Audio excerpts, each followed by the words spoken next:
Assalamualaikum warahmatullahi wabarakatuh. Selamat sore, salam planter Indonesia ya kawan-kawan. Oke kawan-kawan, ada yang nanya kita ini kawan-kawan ya. Pak, saya punya lahan 1 hektar. Oke, saya mau nanam rencana di 2027 dengan SPH 143. Oke. Tapi saya mau mulai dari kecambah, Pak. Kira-kira berapa kebutuhan kecambah yang saya harus order dari Balai Benih? Wah, bagus pertanyaan ini kawan-kawan ya. Oke kawan-kawan, jadi kalau kita mau menanam kelapa sawit dari proses kecambah itu, hal yang harus kita ketahui adalah banyaknya proses dari tahapan penanaman kecambah itu kawan-kawan ya. Misal ya kan, dari proses tahapan seleksi kecambah ya kan, yang kita bisa menemukan mungkin radikulanya yang putus ya kan, pelumulanya yang terlepas ya kan. Ya mungkin impact dari wadah atau box yang terlalu keras nuruninnya atau gimana, kita nggak tahu juga ya, banyak aspek menuju itu. Tapi POS-nya ya kan, percentage of selection-nya itu biasa di angka 1,1 sampai dengan 2% kawan-kawan ya, nggak lebih dari situ kawan-kawan ya. Nah kemudian setelah seleksi kecambah, kita kan mau nanam ke baby bag ya, yang ada di pre-nursery ya kawan-kawan ya. Nah di pre-nursery juga banyak problem kawan. Misal di umur 3 bulan dia nggak menampakkan tanda-tanda timbulnya pelepah atau batang yang tunggal ya kan, atau dia kerdil atau dia bantet gitu kawan-kawan ya, nggak menimbulkan apa-apa, itu juga harus diapkirkan kawan-kawan ya. Jadi VOS-nya, percentage of selection di PN itu biasanya di angka 7 sampai dengan 8% kawan-kawan ya. Biasanya di situ average-nya, rata-ratanya ya kan, tapi tergantung kondisi ya kan.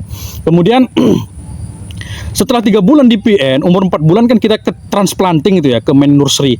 Nah di main nursery juga ada problem lagi kawan-kawan ya. Misal karena dia imunnya belum kuat, jadi hama dan penyakit itu menyerang secara brutal misal ya, atau ketika seleksi dari PN ya kan, yang namanya menyeleksikan manusia ya kan kawan ya. Dia waktu di PN itu, waktu mau transplanting, dia merasa itu bahwa normal, bibit itu dia yakini 100% normal. Ternyata di usia 7 bulan apa yang terjadi? Bibitnya jadi giant atau juvenil ya kawan-kawan ya. Kita juga nggak tahu. Tapi POS-nya, percentage of selection-nya memang lebih tinggi daripada PN di MN ini ya kawan ya.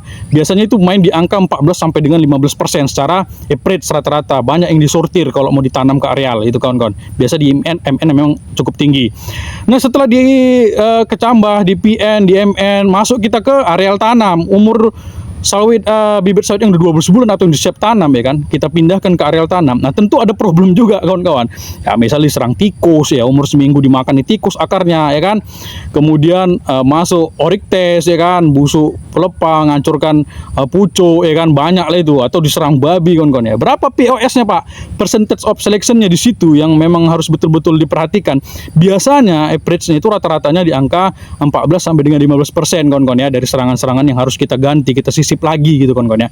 Jadi berdasarkan parameter itulah, ketika di kecambah kita ada seleksi 2%, ditambah di PN kita ada seleksi hampir 8% ya kan. Kemudian di MN kita seleksi ada 15%, terus di areal tanam baru misalnya ada 15%, total itu ada 40% kawan-kawan. Jadi kalau kalian mau memulai nanam sawit itu dari kecambah, maka SPH itu tadi yang 143 itu ditambah dengan 40%.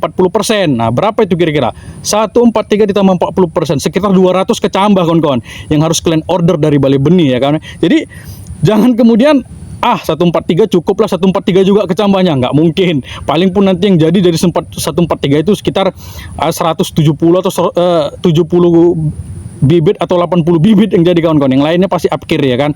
Oleh sebab itu maka orderlah kecambah dengan plus 40%. Yang lain menyesuaikan seperti 136 ya, plus 40%. Kalau mau SPH 125 plus 40%. Nah itu dia parameter sederhananya kawan-kawan. Itu pun tadi tetap menyesuaikan dengan kondisi yang ada di lapangan. Tapi ingat ya, yang paling penting adalah orderlah dari Balai Benih yang resmi ya, yang unggul ya kan. Kadang-kadang kita ini sok hebat gitu ya, selalu membalik-balikkan keadaan, membalikkan fakta gitu ya.